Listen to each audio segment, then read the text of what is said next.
والشكر علينا. Assalamualaikum warahmatullahi wabarakatuh. Bismillahirrahmanirrahim. Alhamdulillahilladzi an'ama alaina bi ni'matil iman wa hadana ila dinil Islam. Asyhadu an la ilaha illallah wahdahu la syarika lah dzul jalali wal kamali wal ikram wa asyhadu anna sayyidana Muhammadan abduhu wa rasuluh al mab'us bisyara'i'il Islam.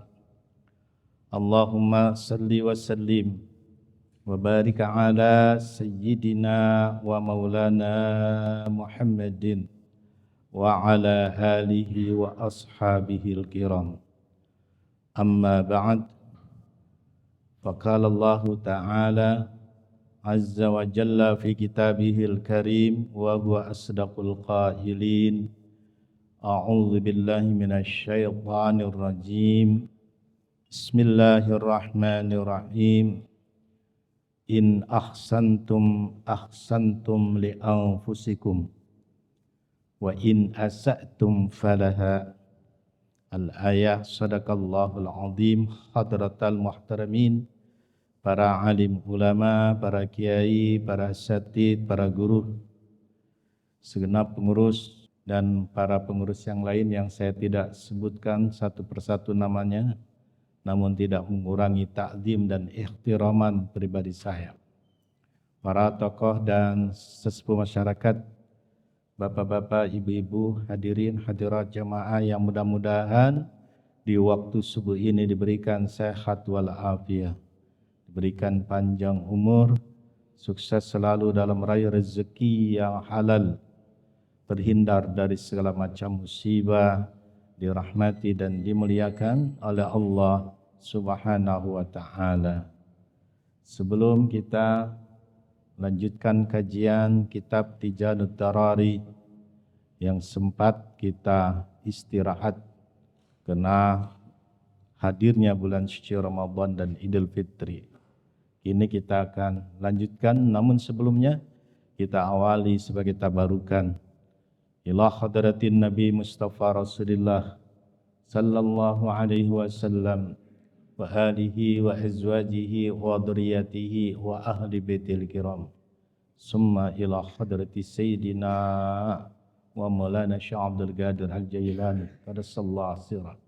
Wa summa ila hadrati sayyidina Syekh Ibrahim bin Muhammad Al-Baijuri wa ila hadrati sayyidina Syekh Nawawi bin Umar At-Tanara Al-Jawi anna Allah yatagashafu bi rahmah wal maghfirah wa jami' ahli al-qubur minal muslimin wal muslimat wal mu'minina wal mu'minat min masyariq al-magharibiha khususan ila abaina wa ummahatina wa ajdadina wa jaddatina wa masyayikhina. Al-Fatihah. A'udzu billahi minasy syaithanir rajim. Bismillahirrahmanirrahim. Alhamdulillahi rabbil alamin. Ar-Rahmanir Rahim. Maliki yaumiddin. Iyyaka na'budu wa iyyaka nasta'in. Ihdinas siratal mustaqim, siratal ladzina an'amta 'alaihim ghairil maghdubi 'alaihim waladdallin. Rabbighfirli wa liwalidayya. Amin. Bapak Ibu yang saya hormati, pada pertemuan yang lalu kita telah membahas mengenai sifat salbiyah. Sifat salbiyah kita belum tuntas, masih sekitar membahas mengenai sifat al-baqa dan sifat al-mukhallafa lil hawadis. Namun sebagai murajaah, mengingat kembali agar nyambung pembahasannya, kita sepintas mengingat kembali sifat wujud bagi Allah. Allah wajib bersifat wujud dalam pengertian bahwa zat Allah itu mutlak adanya, yaitu bahwa zat Allah itu ditemukan melalui pembuktian melihat dan menyaksikan oleh kita itu alam. Jadi alam beserta isinya ini adalah hawadis. Ya, di saat kita menghawadiskan alam, barunya alam, maka kita lihat terbukti Allah Ta'ala memiliki sifat wajib. Nah, Bapak Ibu yang saya hormati, bahwa alam besertanya ini bisa dilihat. Bagi kita yang tidak bisa melihat, mungkin bisa diraba, dicium. Nah, di saat kita meraba, mencium, itu semuanya adalah menandakan ya, yang kita rasakan itu adalah bagian daripada alam. Jadi alam kosmos ini luar biasa, ya, besar sekali dan sangat luas. Jangan kita ambil contoh itu matahari, enggak usah. Badan kita aja, apa yang ada di sekitar kita itu adalah bagian daripada alam.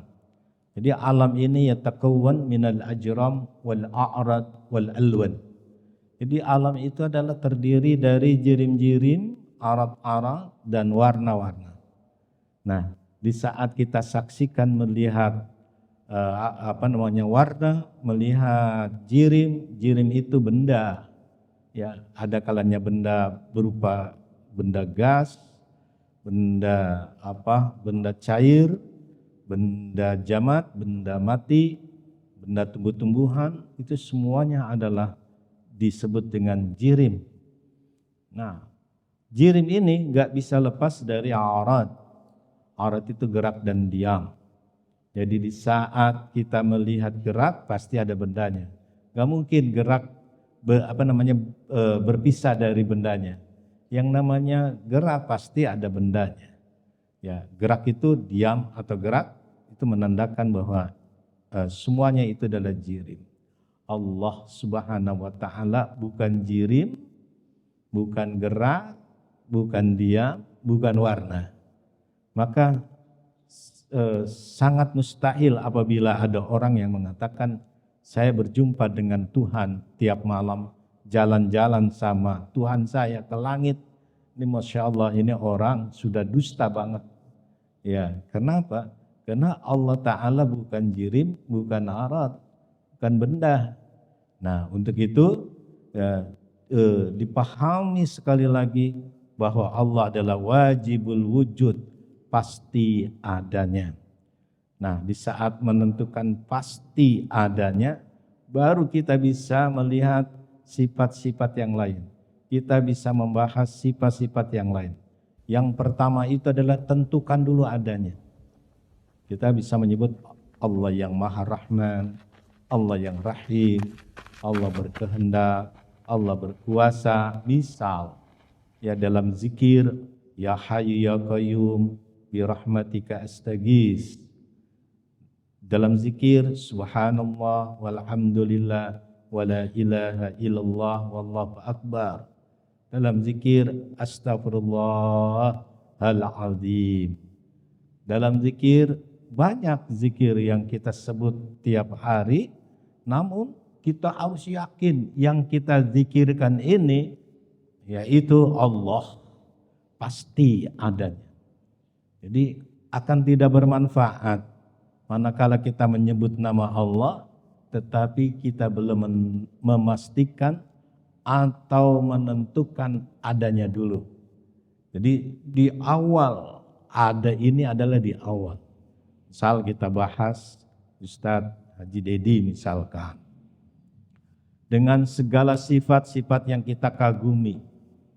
Ya, tapi orang ini belum menentukan orangnya ada enggak Ustadz Dedi itu? Nah, kalau tidak ada, ya berarti cuman tawahum. Tawahum itu menghayal. Ya, jadi Allah Ta'ala ini ditentukan, dipastikan dulu adanya. Ya, kalau sudah dipastikan adanya, semuanya akan bermakna. Semuanya akan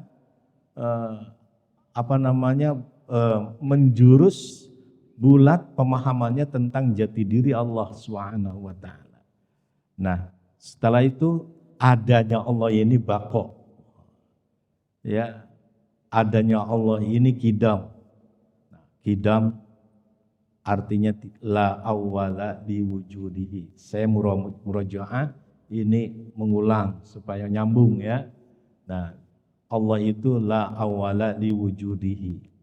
Tidak akan ada awal bagi wujudnya. Allah itu tidak ada permulaan. Allah ini tidak akan berakhir. Semua selain daripada Allah itu akan ada awalnya. Kalau sesuatu yang ada awalnya ya berarti ada akhirnya. Kalau sudah ada awal dan akhirnya ya berarti ada waktu.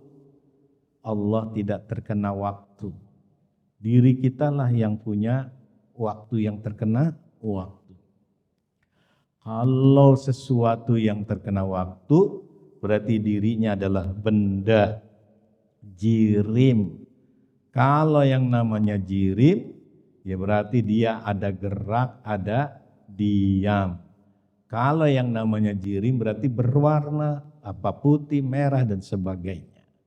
Nah, berarti benda ini ada awal. Ya, benda ini ada berakhir. Pastikan hidup di dunia ini berakhir.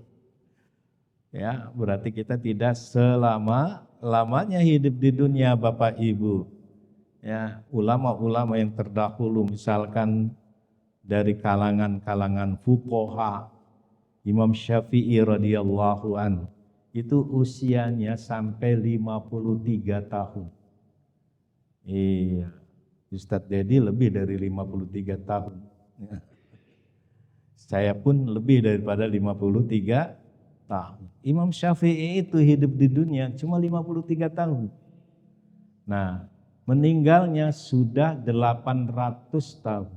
Nah, pertanyaan kita, lama di mana? Di dunia apa lama di alam barzah? Masya Allah, 800 tahun Pak. Itu Imam Syafi'i, sekarang meninggalnya. Nah, kita nanti usia kapankah kita ini meninggal, wallahu a'lam. Yang jelas meninggal dan masa menanti hari kiamat itu lama sekali. Bahkan ada yang jutaan tahun.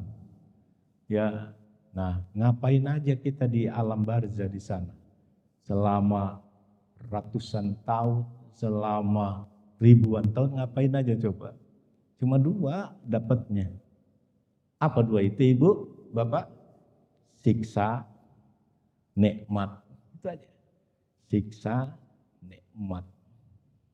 Hanya yang mendapatkan nikmat itu adalah orang-orang muslim dan muslimat yang berkebetulan di hari Jumat. Hari Jumat mulai dari malam Jumat setar ba'da maghrib. Makanya kan kalau ahli sunnah wal jamaah itu ada baca yasin ya, dan kirim arwah tahlil. Tujuannya adalah ngirim doa kepada mereka agar mereka tidak terkena siksa. Yang bisa menolong siksa kubur bagi ahli barzah itu hanya doa orang yang masih hidup. Diri dia, Allahumma firli, nggak bisa. Ya Allah ampunilah dosa diriku, nggak bisa. Tapi diri dia mendoakan orang yang masih hidup. Ya Allah kasihlah dia, anak saya, cucu saya petunjuk. Kuatkan iman dan Islamnya, itu bisa. Nah, untuk orang lain dia bisa, tapi untuk diri sendiri agar dia itu terhindar dari siksa tidak akan bisa. Bayangkan Pak, ribuan tahun kita mendapatkan apakah siksa, apakah nikmat? Hanya orang mukmin, hanya orang muslim yang mendapatkan nikmat kubur pas hari Jumat. Selesai kapan? Selesainya pas turun dari mimbar Jumatan, itu sudah selesai.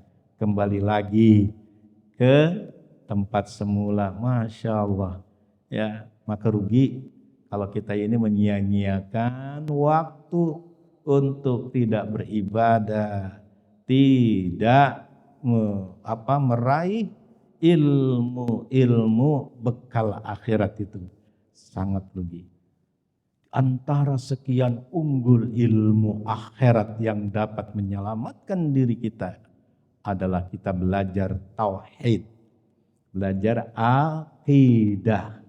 Orang yang berakidah tidak akan tertipu hidupnya dengan duniawi. Ya, ketika orang ini sudah berakidah, maka dirinya mutlak menjadi hamba Allah sejati. Pengertian hamba Allah ini adalah ia bekerja, dia taat terhadap peraturan, ya peraturan-peraturan yang dibuat oleh tuannya, oleh majikannya. Nah, secara istilah seperti itu yang namanya hamba. Secara letterlet bahwa hamba ini bisa berarti jongos, budak, pembantu. Memang demikian. Memang kita adalah budaknya Allah, ya kan? Kita ini adalah jongosnya Allah. Kita ini adalah pembantunya Allah. Mau diapain? Ya, di hadapan Allah nggak ada yang mulia kecuali orang-orang yang bertakwa. Bapak Ibu yang saya hormati, berarti di saat orang belajar tauhid ini akan membentuk hamba Allah yang sejati. Karena itu bisa dibangun ya menjadi hamba Allah sejati ini yang pertama dengan bertauhid. Kita pagi-pagi sudah hadir di sini tujuannya agar bertauhid, agar paham tauhid itu. Ya, maka saya baca kitab Syarah Ad-Dasuki itu. Dia buat kitab itu pada 1800-an. Ya, beliau mengatakan di zaman sekarang ini banyak ya membungkus mengindahkan yang batil ya dengan perhiasan yang hak, dalam artian orang secara lahiriah dia menggunakan pakaian-pakaian muslim, pakai kopiah ya, pakai baju muslim lah, yang perempuan juga demikian, tapi hatinya ini belum menetapkan jati diri Allah Subhanahu wa taala. Nah, yang demikian sangat rugi. Kalau bagus, kita juga sholat 5 waktu, ya kita juga mengerjakan muamalah Islam, tapi harus dibarengi, ditetapkan iman kita. Nah, iman ini adalah hadis nafsi tabi'lil ma'rifah, lintasan hati yang diperkuat dengan ma'rifat, dengan menggunakan dalil sesuai dengan kenyataan. Bapak, Ibu yang saya hormati, pernahkah kita ini memperkuat keimanan? Kalau kita ini memperkuat keimanan, tidak ada cara yang lain kecuali kita mengikuti kajian. Kajian apa? Kajian tauhid, kajian akidah. Di zaman sekarang ini tadi Ad-Dasuki mengatakan berhati-hati orang untuk memahami akidah, terutama akidah Ahlus Sunnah wal Jamaah yang dikembangkan oleh Sayyidina Abu Hasan Asy'ari dan Sayyidina Abu Mansur Al-Maturidi. Ini akidah ahlul haq, akidah yang sejati, akidah yang benar. Kalau di Indonesia, akidah ini dianut oleh warga Nahdiyin, warga Nahdlatul Ulama. Nah, kalau di Saudi Arabia cuma disebut dengan Ahlus Sunnah wal Jamaah. Di Mesir juga Ahlus Sunnah wal Jamaah ala mazhab Asy'ariyah wal Maturidiyah. Nah, ini akidah yang harus kita betul-betul dijaga, dirawat, dipeluk oleh kita. Jangan sampai kita ini meninggalkannya. Untuk itu, selagi ada ahliyatul nazar dalam satu kampung, maka hukum mempelajari tauhid itu adalah wajib ain. Ya, misalkan dalam satu kecamatan, ini kan kecamatan Koja, ya kan? Misalkan dalam satu kecamatan Koja itu ada ahli nazar, ahli tauhid. Nah, misalkan bapak belum tahu siapa orangnya, ibu belum juga tahu siapa orangnya, maka tetap ya menggugurkan, melaksanakan, memenuhi, mempelajari sifat-sifat wajib, mustahil, jaiz bagi Allah dan Rasulnya, ini harus dijalankan, ya, tidak bisa diwakilkan. Nah, begitu jamaah, ini menurut hukum orang yang meninggalkan kajian tauhid dengan sengaja, padahal akalnya sehat. Terus di satu kecamatan ini ada ahlinya. Ya, terus dia punya waktu, maka dia meninggalkan sengaja. Imam Muhammad bin Ahmad bin Arafah Ad-Dasuki menetapkan bahwa orang yang meninggalkan sengaja ngaji tauhid, hukumnya adalah asi, maksiat. Ya, jadi tetap dia istighfar, tidak bisa menggugurkan istighfarnya. Kenapa? Karena masih pernah dosa. Dosa apa? Dosa karena meninggalkan belajar tauhid. Padahal waktu ada, ya, terus dia sengaja, ya, pokoknya nggak ada istilah meninggalkan yang namanya fardu ain. Sama statusnya dengan sholat Jumat bagi laki-laki. Sama statusnya di saat kita melaksanakan sholat subuh, itu adalah fardu ain, tidak harus ada.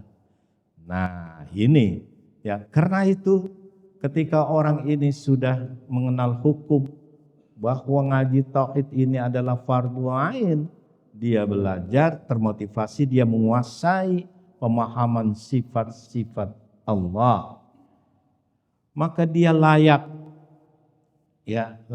untuk bisa memberikan kembali pelajaran itu.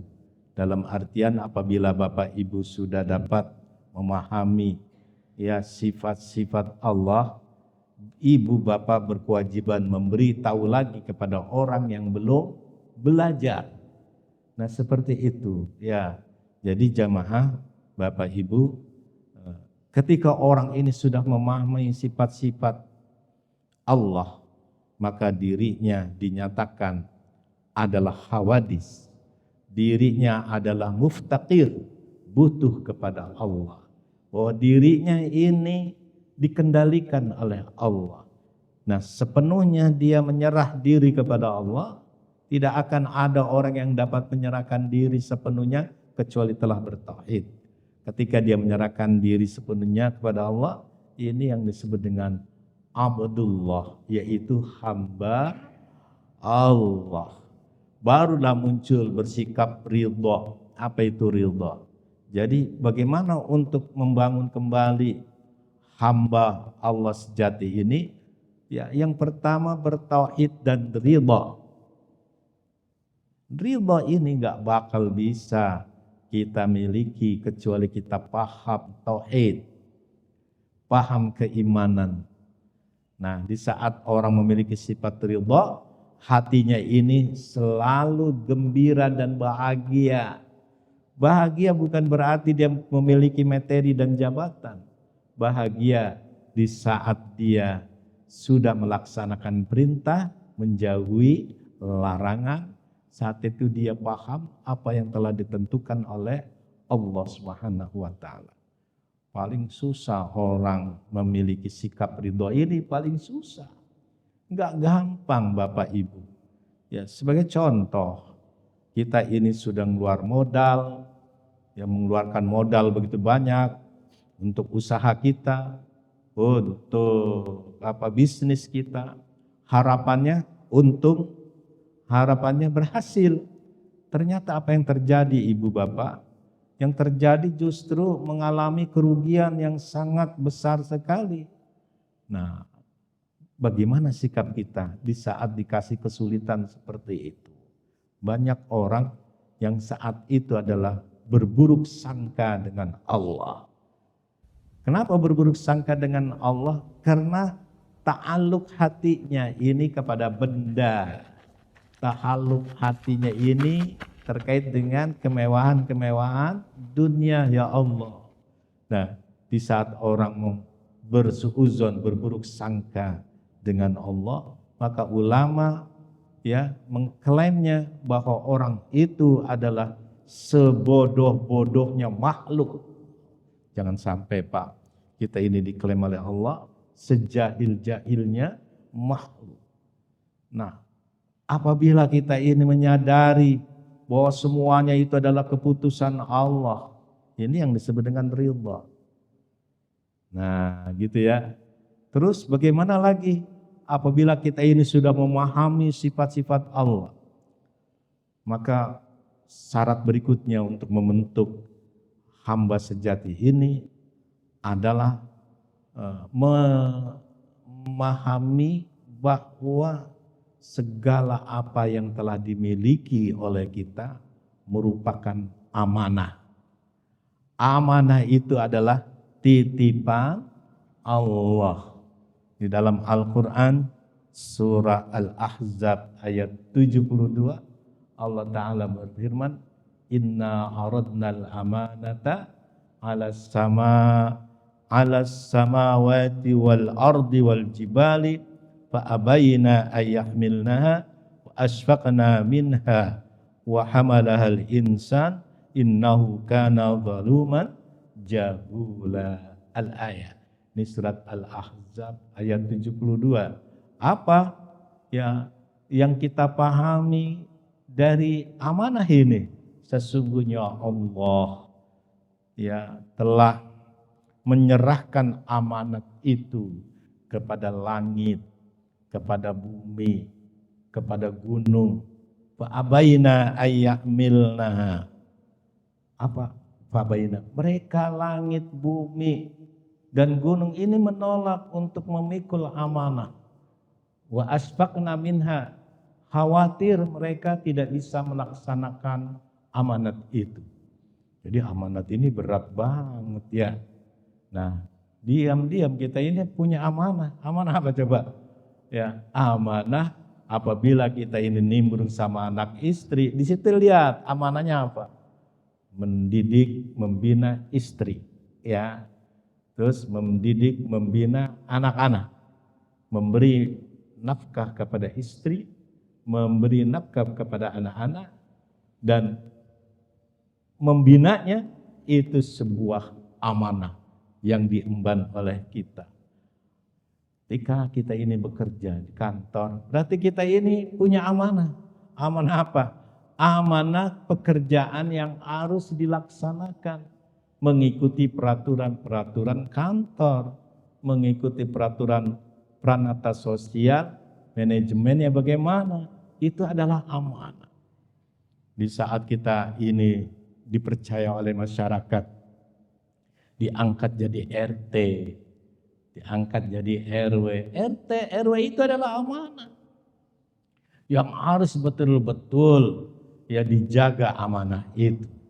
Makanya langit dan bumi udah tahu duluan ini berat dah. Maka dia bilang wa asfaqna minha. Ya, mereka menolak ayyahmilnaha, yaitu mereka menolak untuk memikul beban daripada amanah itu.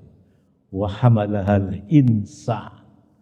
Apa wa hamalal insan? Hanya manusia yang memikul beban amanah itu. Berarti manusia ini ya banyak memegang amanah. Kenapa ayat ini di ujungnya innahu kana zaluman jahula? Sesungguhnya manusia itu adalah sangat zalim dan sangat jahil. Apa hubungannya dengan amanah? Nah, ya maka korelasinya begini, orang kalau dia sudah menerima amanah, maka ada peluang dia melakukan kezaliman. Orang kalau sudah memikul amanah, ada peluang dia berlaku jahil kepada dirinya dan juga kepada orang lain. Waduh, berat banget ini. Nah, jadi bagaimana sikap kita menjadi hamba Allah sejati? Pahami saja bahwa apa yang kita miliki adalah sebuah amanah. Termasuk baju yang kita pakai hari ini adalah amanah. Masya Allah, ya. Apakah tidak dimintai pertanggungjawaban nanti di hadapan Allah? Ya Allah, ya pastilah akan dimintai pertanggungan jawab. Ya, Sayyidina Umar bin Khattab selama dia menjadi pemimpin negara punya 2 baju. Punya 2 baju. Nah, baju pertama dipakai pagi, baju kedua dipakai sore. Yang pagi itu dipertanyakan oleh Salman Al-Farisi, sahabat Nabi. Hai, ya Umar, kata kamu, ya kamu mau dikoreksi, kamu mau dikritik oleh siapa saja, dan kamu ikhlas karena saya menjadi seknek, sekretaris negara. Apabila saya memberikan arahan kepada kamu, kamu akan terima. Oh terima. Begini Umar, isu di luar, rumor di luar, kamu jeleknya sudah diviralkan sama orang. Apa sih masalahnya? Punya baju 2. Oh baju 2 aja kok masalah? Ya, iya begini Umar. Baju pertama pagi yang kamu pakai itu dari uang negara kamu beli. Sedangkan baju yang kedua dipakai sore itu dari hasil kamu sendiri. Maka kritik ini membuat Umar ketakutan. Akhirnya dia kembalikanlah baju dari uang negara. Uang negara ini dikembalikan dengan harga yang baju dia pakai. Ya, saat itu pula Umar hanya punya baju satu-satunya. Pejabat negara punya baju satu-satunya. Kira-kira ada nggak sekarang model seperti itu? Ya, menurut sejarah Umar ini meninggal dengan baju yang dia pakai itu sendiri. Subhanallah. Ini apa Pak? Karena memahami bahwa amanah ini besar tanggung jawabnya. Nah di saat memahami ini dia akan memahami sifat-sifat Allah, bahwa amanah yang diberikan ini atas kehendak Allah, atas kuasanya Allah, atas ilmunya Allah. Berarti harus diterima amanah ini. Walaupun banyak kita ya menggunakan amanah ini salah. Akhirnya bukan amanah namanya khianah. Iya, lawan daripada amanah adalah khianah. Ya ayyuhalladzina amanu la takhunullaha wa rasuluh, ya wa takhunu amanatikum wa antum ta'lamun. Wahai orang-orang beriman, janganlah mengkhianati Allah dan Rasulnya. Ya, terus jangan juga mengkhianati apa-apa yang telah diamanatkan oleh Allah kepada dirimu, padahal kamu itu mengetahui. Berarti haram hukumnya orang melakukan berkhianat. Ya, banyak orang yang melakukan khianat. Ya, termasuk diri kita lah, nggak usah membandingkan orang lain. Diri kita ini, ya contoh dikasih rezeki, ya melebihi dari 80 gram emas. Apabila rezeki kita ini punya 80 gram emas, maka wajib dikeluarkan. Kalau kita diam saja nggak keluarin, itu berarti kita makan amanah orang lain. Betapa banyak orang-orang kaya ya yang makan amanat Allah, padahal bukan harta dia. Harta dia itu sudah dinasabkan, sudah dibatasi oleh Allah. Ya, yang selebihnya gimana? Yang selebihnya itu bukan milik dia. Nah, gitu ya. Berarti banyak amanah yang keliru oleh kita, artinya kita ini menyalahi amanah atau berkhianat dengan syariat. Nah, Bapak Ibu, yang terakhir Bagaimana untuk menjadi hamba Allah sejati itu? Yaitu bertawakal, menyerah diri kepada Allah. Ya, fa in azamta fatawakal 'alallah. Ya, jadi gini, wasyawirhum fil ya, fa idza azamta fatawakal 'alallah. Innallaha yuhibbul mutawakkilin. Bermusyawarahlah kamu, dalam artian berteliti dulu sebelum kamu bertindak. Fa idza azamta, apabila kamu telah membulatkan tekad bahwa pekerjaan itu memang pas untuk diri kita menurut pengalaman, menurut analisa, fatawakkal 'alallah, maka serahkan diri kepada Allah. Nah, tawakal ini ba'dal ikhtiyar. Tawakal semuanya disertai dengan ikhtiar. Dengan kita ini melakukan usaha. Usaha sudah maksimal, baru serah diri kepada Allah. Hasilnya bagaimana? Dua, bisa syukur, bisa ridha. Bagaimana yang ridha? Manakala apa yang kita canangkan dan kita usahakan tidak berhasil sesuai dengan keinginan kita, sikapi hal itu dengan ridha. Apabila berhasil dan menuai keuntungan yang luar biasa, maka sikapi kejadian itu dengan bersyukur. Jadi syukur, ridha ini setelah terjadi. Ya, tawakal sebelum terjadi, masih imbang tawakal ini. Jadi jamaah, banyaklah kita ini bertawakal, tapi setelah ikhtiar. Nah, 3 poin ini yang menjadi hamba sejati setelah orang itu belajar tauhid. Pertama, bertauhid dan beridha. Yang kedua, memahami segala sesuatu itu adalah merupakan amanah dari Allah, titipan dari Allah. Yang ketiga adalah bertawakal, berserah diri kepada Allah. Nah, kita punya 3 poin ini, manfaatnya bukan untuk diri kita dan keluarga kita, tapi untuk seluruh manusia. Diri kita aja, kesalehan kita aja, ini manfaatnya sudah membantu kesulitan orang lain. Kenapa? Doa orang akan diijabah dalam satu kampung itu, dalam satu negara itu, apabila ada orang ahli takwanya. Ya, di dalam Al-Quran ada law anna ahlal qura amanu wattaqau la fatahna alaihim barakatin minas sama'i wal ardh. Andai ada dalam satu negara itu penduduknya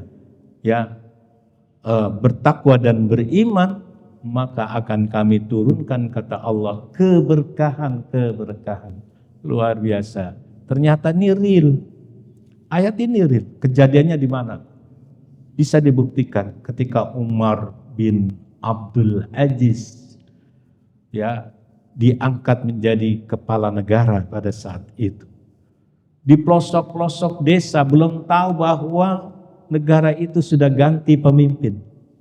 Maka dirasakan oleh para petani.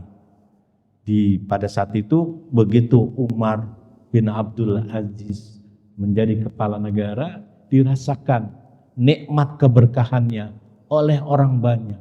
Terutama di pelosok-pelosok kampung yang belum tahu informasi bahwa telah ganti pemimpin. Ada salah satu pemimpin mengatakan, "Hei, kelihatannya nih kita sudah ganti pemimpin di negara kita. Dari mana kamu tahu?" Maka dia menceritakan, kalau sehari kambing-kambing kita dimakan serigala 1-4 ekor, kita kehilangan. Ini sekarang nggak ada serigala. Itu tandanya bahwa kita ini sudah ganti pemimpin. Pemimpinnya orang saleh, pemimpinnya yang betul-betul amanah, pemimpin yang betul-betul bertakwa, pemimpin yang betul-betul bertauhid. Dialah hamba Allah sejati. Terus apa lagi? Ini kita kan ya tanaman-tanaman kita tidak dimakan oleh hama dan wereng, dan kita saat ini ya tidak gagal panen lagi. Tidak lama kemudian datanglah rombongan Umar bin Abdul Aziz memperkenalkan diri. Ternyata betul sosok Umar bin Abdul Aziz membawa keberkahan. Kenapa? Karena tauhidnya, karena ketawakalannya, karena kesolehannya, ya ketakwaan dan kesolehannya, dan serta kejujuran integritasnya. Ini membuat berkah. Saking berkahnya nggak ada kejahatan. Jangankan kejahatan, serigala saja tidak akan masuk di negara itu. Subhanallah, ini luar biasa ya. Jadi jamaah ya, jadi betul apa yang dikatakan oleh Al-Quran, andai manusianya ini takwa dan beriman, bertauhid, maka akan makmur loh jinawi ya, yang disebut dengan baldatun thayyibatun warabun ghafur. Iya, negara yang diampuni, negara yang baik, maju, makmur, sejahtera. Faktor apa? Faktor manusia yang bertauhid, beriman kepada Allah, sehingga membentuk manusia sebagai hamba Allah sejati. Insya Allah akan kita teruskan kajian tauhid ini. Saya sengaja murojaah ya, mulai dari wujud, qidam, baqa. Insya Allah akan diteruskan, yaitu sifat mukhalafalil hawadisi untuk ya pertemuan berikutnya. Mudah-mudahan Bapak Ibu yang hadir insya Allah diberikan sehat walafiat, panjang umur, sekeluarga terhindar dari segala macam musibah, dan bisa mengikuti kajian ini sehingga kita menjadi mukmin muhaqqik, mukmin yang sejati, mukmin yang sebenarnya. Al-Fatihah. A'udzubillahi minasyaitonirrajim. Bismillahirrahmanirrahim. Alhamdulillahirabbil alamin. Ar-Rahmanir-Rahim, Maliki yaumiddin. Iyyaka na'budu wa iyyaka nasta'in. Ihdinas siratal mustaqim. Siratal ladzina an'amta 'alaihim ghairil maghdubi 'alaihim waladdallin. Ya Hayy ya Qayyum ya Dzal Jalali wal Ikram. Allahumma shalli wa sallim wa barik 'ala sayyidina Muhammad wa sallim tabaraka wa ta'ala ila sahabat Rasulillah ajma'in. Alhamdulillahirabbil alamin. Alhamdulillahirabbil alamin, hamdan syakirin, hamdan na'imin, hamdan yuwafi ni'ama yukaffi mazida. Ya Rabbana wa ilahana lakal hamd kama yamliku azim sultanik. Allahumma tawil a'marana was-sahhi ajsadana wa nawwir qulubana was-sabbit imanana wa aqsin a'malana wa wassi arzaqana wa ilal khair qaribna wa 'ani syarr ab'idna wa qadi hawaijana fid din wad dunya wal akhirah innaka 'ala kulli syai'in qadir. Allahumma ja'al jam'ana hadza jam'an marhuma wa tafarruqan min ba'dihi tafarruqan ma'suma wa la taj'al fina wa la haulana wa bainana saqiyan wa la madrudan wa la marhuma. Rabbana atina fid dunya hasanah wa fil akhirati hasanah wa qina adzabannar. Bifadlika subhana rabbika izzati amma yasifun. Salamun alal mursalin. Alhamdulillahi rabbil alamin. Kurang lebih mohon maaf. Wallahul muwafiq ila muqtarik. Assalamualaikum warahmatullahi wabarakatuh. Sallallahu ala Muhammad sallallahu alaihi wasallam. Ala Muhammad sallallahu alaihi wasallam. Sallallahu ala Muhammad.